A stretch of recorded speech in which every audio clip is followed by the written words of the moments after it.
ಮಾಜಿ ಪ್ರಧಾನಿ ದೇವೇಗೌಡರ ಪತ್ನಿ ಚೆನ್ನಮ್ಮ ವಿಧಿವಶ. ತಾಯಿ ಚೆನ್ನಮ್ಮರ ನೆನೆದು ಎಚ್.ಡಿ. ರೇವಣ್ಣ ಕಣ್ಣೀರನ್ನು ಹಾಕಿದ್ದಾರೆ.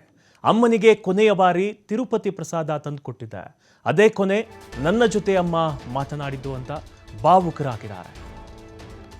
ದೇವೇಗೌಡರ ಪತ್ನಿ ಚೆನ್ನಮ್ಮ ವಿಧಿವಶರಾಗಿದ್ದಾರೆ. ನಮಗೂ ಕೂಡ ಗೊತ್ತು, ಅವರ ಮಗ ಎಚ್.ಡಿ. ರೇವಣ್ಣ ಕಣ್ಣೀರನ್ನು ಹಾಕಿದ್ದಾರೆ. ಯಾರಿಗಾದರೂ ತಾಯಿ ತೀರಿಕೊಂಡ್ರೆ ಬಹಳಷ್ಟು ನೋವಾಗುತ್ತೆ. ಆ ಒಂದು ಕ್ಷಣವನ್ನು ಅವರು ಕೂಡ ನೆನೆದಿದ್ದಾರೆ. ಅಮ್ಮನಿಗೆ ಕೊನೆಯ ಬಾರಿ ನಾನು ತಿರುಪತಿ ಪ್ರಸಾದವನ್ನು ತಂದು ಕೊಟ್ಟಿದ್ದೆ, ಅದೇ ಕೊನೆ, ನನ್ನ ಜೊತೆ ಅಮ್ಮ ಮಾತನಾಡಿತು. ನನ್ನ ಅಮ್ಮ ಸಾವಿರಾರು ಜನರಿಗೆ ಅನ್ನವನ್ನು ಹಾಕಿದ್ರು. ಅವರು ಒಂಥರ ಅನ್ನಪೂರ್ಣೆ ಥರ. ನಾನು ಏನು ಕಳೆದುಕೊಂಡಿದ್ದೇನೆ ಅಂತ ಹೇಗೆ ಹೇಳಲಿ, ನಾನು ನನ್ನ ದೇವರನ್ನ ಕಳೆದುಕೊಂಡಿದ್ದೇನೆ ಅಂತ ರೇವಣ್ಣ ಕಣ್ಣೀರನ್ನು ಹಾಕಿದ್ದಾರೆ. ನಿನ್ನೆ ಕೂಡ ಬೆಳಗ್ಗೆ ವೈದ್ಯರು ಗುಣಮುಖರಾಗ್ತಾರೆ ಅಂತ ಹೇಳಿದರು.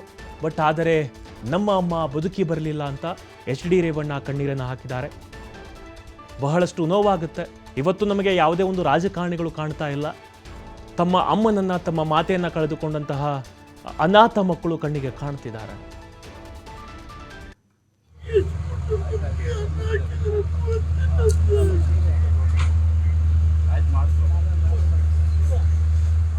ಯಾರೇ ಮನೆಗೆ ಬಂದ್ರು ಅಷ್ಟೇ ಪ್ರೀತಿ, ಅಷ್ಟೇ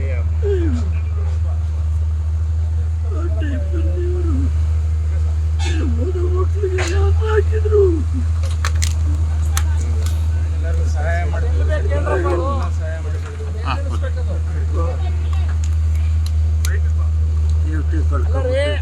ಯಾರು ಒಬ್ರು ನಮಗೆಲ್ಲ ಈ ಮಟ್ಟಿಗೆ ಬರ್ಬೇಕಾದ್ರೆ ನಮ್ಮ ತಾಯಿ ಆಶೀರ್ವಾದ. ಇವತ್ತು ದೇವರೇ ಇಂದಲೇ ನಾವು ತಪ್ಪಲಿ ಆಗಿದ್ದೀನಿ ಸರ್. ದೇವರೇ ಕಾಪಾಡಬೇಕು. ನಮ್ಮ ತಾಯಿನ ಶಿಕ್ಷೆಯಲ್ಲಿ ದೊಡ್ಡ ಗುರುಗಳು ಚೆನ್ನಂದರೆ ಬನ್ನಿ ಅಂತನರು. ಈಗೆಲ್ಲಿ ಲಕ್ಷಾಂತರ ಫ್ಯಾಮಿಲಿ ಯಾರೇ ಹೋದ್ರು ಒಂದು ದಿವಸ ಒಬ್ರಿಗೆ ಆಗಿಲ್ಲ. ಅವ್ರ ಕೈಲಾದಷ್ಟು ಊಟ ತಿಂಡಿ ಅಷ್ಟು ಕೊಟ್ಟು ಅವ್ರ ಕೈಲಿ ಏನಿರುತ್ತೆ ಕೊಟ್ಟು ಕಳಿಸೋರು. ಸೀರೆ ಕೊಟ್ಟು ಇದು ಕೊಟ್ಟು ಎಲ್ಲ ಅವ್ರಿಗೆ ಏನೋ ಕಷ್ಟ ಇದ್ದೋದೆಲ್ಲ ಇತ್ತು. ಇವತ್ತು ದೇವತೆ ಕಳ್ಕೊಂಡ್ಬಿಟ್ಟಿದ್ದೀರಿ, ಎಲ್ಲ ಫ್ಯಾಮಿಲಿ ಆಗಿದ್ದೀನಿ.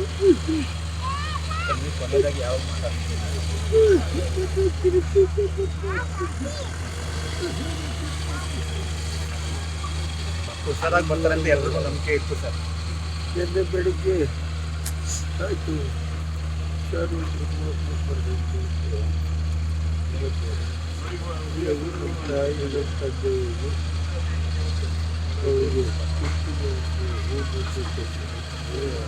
ದೇವ್ರ ಮೇಲೆ ಅಪಾರ ಭಕ್ತಿ ಇಟ್ಕೊಂಡ್ರಿ ಸರ್. ಯಾವಾಗಲೂ ಪೂಜೆ ಮಾಡ್ತಿರೋದು. ಬೆಳಿಗ್ಗೆ ಬಂದರೆ ಮಧ್ಯಾಹ್ನ 3 ಗಂಟೆವರೆಗೆ ಪೂಜೆ ಮಾಡ್ತಾರೆ. ಇಷ್ಟು ವರ್ಷ ರಾಜ ಇದ್ದರು ಸರ್. ರೇವಣ್ಣವ್ರಂದ್ರೆ ಅಮ್ಮರಿಗೆ ಬಹಳ ಪ್ರೀತಿ. ರೇವಣ್ಣ ನೋಡಿ ಅನ್ನೋಂಥದ್ದು ಯಾವಾಗಲೂ ರೇವಣ್ಣ